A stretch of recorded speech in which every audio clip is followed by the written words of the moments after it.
Yesterday, Fox News lost $787 million when they decided to settle a lawsuit filed against them by Dominion, the electronic voting machine company, because some of their hosts and guests dared to question the security and accuracy of electronic voting machines in the 2020 presidential election. This just minutes before the trial was about to start. The jury had been selected, they were in the courtroom, and then just before the opening arguments were to start, the Fox News Corporation decided to settle for about half of what Dominion wanted. They wanted $1.6 billion. I think Fox News brings in about $2 billion a year in revenue, so this is about 40% of their annual revenue for 1 year. They probably figured with people like Douglas Mackey being found guilty in court of committing a crime for posting a meme on Twitter 7 years earlier, joking that Democrats could text their vote in and skip the line, that they would save themselves the trouble of a 6-week-long civil trial and maybe being found liable by the jury for the full amount. Of course, CNN hasn't been this happy since those same electronic voting machines declared old Joe was the winner. Fox issued a statement saying, quote, "We are pleased to have reached a settlement of our dispute with Dominion voting systems. We acknowledge the court's rulings finding certain claims about Dominion to be false. The settlement reflects," I'm sorry, this is going to be difficult to say with a straight face. "This settlement reflects Fox's continued commitment to the highest journalistic standards. We are hopeful that our decision to resolve the dispute with Dominion amicably instead of the acrimony of a divisive trial allows the country to move forward from these issues." Sorry, Jake Tapeworm, but I don't think it's quite as embarrassing as when CNN settled the lawsuit that Nick Sandmann filed against your network for $275 million. Now, they didn't settle for that much. That was the initial amount that Nick Sandmann had requested, but the fact that they didn't actually defend themselves in court and claim that their reporting was accurate proves that they are fake news. Maybe the New York Post should sue all of the liberal media outlets for spreading lies about the Hunter Biden laptop and the emails and photos that were found.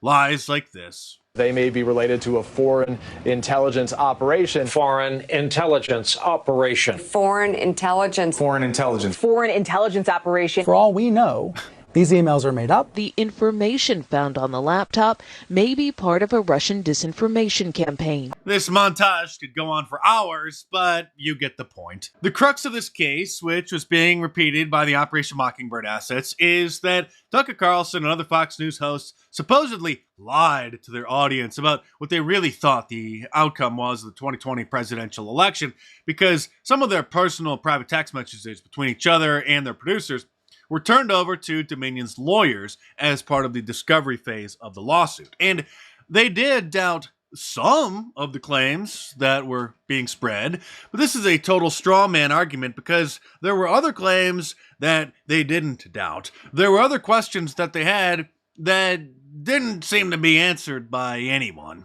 In fact, shortly after the election, Tucker Carlson on air questioned and doubted the claims of Sidney Powell. You may recall upsetting tons of Trump supporters when he said this. So we invited Sidney Powell on the show. We would have given her the whole hour. We would have given her the entire week, actually, and listened quietly the whole time at rapt attention. That's a big story. But she never sent us any evidence, despite a lot of requests, polite requests, not a page. When we kept pressing, she got angry and told us to stop contacting her. When we checked with others around the Trump campaign, people in positions of authority, they told us Powell has never given them any evidence either, nor did she provide any today at the press conference. Powell did say that electronic voting is dangerous, and she's right. We're with her there. So since CNN viewers don't watch Fox News, they're trying to make it out like Tucker's private text messages talking about the same things that he talked about on air since right after the election was some secret revelation and some bombshell that he was lying to his audience. Just because somebody doubts certain claims about a certain situation that looks suspicious doesn't mean that there's nothing to be suspicious about. Here's Tucker Carlson just a month or so ago. You may be wondering what the hell is going on in our country. There are so many unanswered questions, some of them lingering.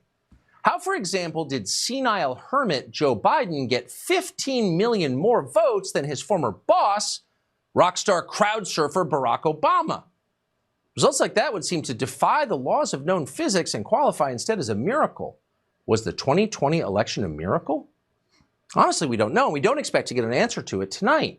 Only Democrats are allowed to question the safety, security, and accuracy of electronic voting machines. And just before the election, HBO put out a documentary called Kill Chain, the cyber war on America's elections, which I would highly recommend everybody see. If Donald Trump was declared the winner, then virtually every Democrat would have been making the same allegations about the electronic voting machines as the Republicans were since he supposedly lost. And many of those questions and concerns are actually legitimate. Questions and concerns like this. And if you've already seen this montage, because I played it a couple times in the past, stay tuned because I have something very special I'm going to reveal at the end of the video that I think everybody's going to love. I continue to think that our voting machines are too vulnerable. Researchers have repeatedly demonstrated that ballot recording machines and other voting systems are susceptible to tampering. Even hackers with limited prior knowledge, tools, and resources are able to breach voting machines in a matter of minutes. In 2018, electronic voting machines in Georgia and Texas deleted votes for certain candidates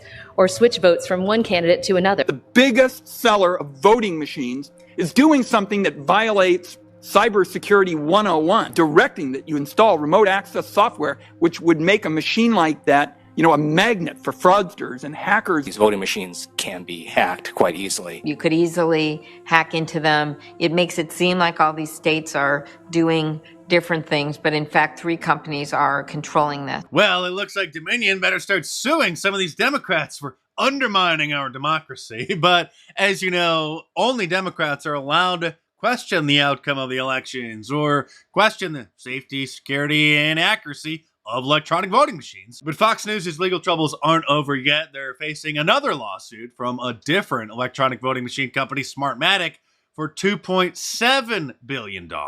This is all lawfare, the strategic use of legal proceedings to intimidate or hinder an opponent, something that, of course, they've been incessantly waging against President Trump for the last 7 years. To support our unprecedentedly politically persecuted president, I've come up with a new wanted poster that I put on a shirt, which you should order from markdice.com or click the link in the description below, because he is wanted for president in 2024. When you get it, it's going to look kind of old. That's by design. Just a heads up, it's called the distressed look because I made it so that it looked like one of those old-fashioned Western wanted posters. Like all of my designs, it's available in a t-shirt, long sleeve, and a hoodie, and a whole bunch of different colors as well. So head on over to markdice.com or click the link in the description below and check them out.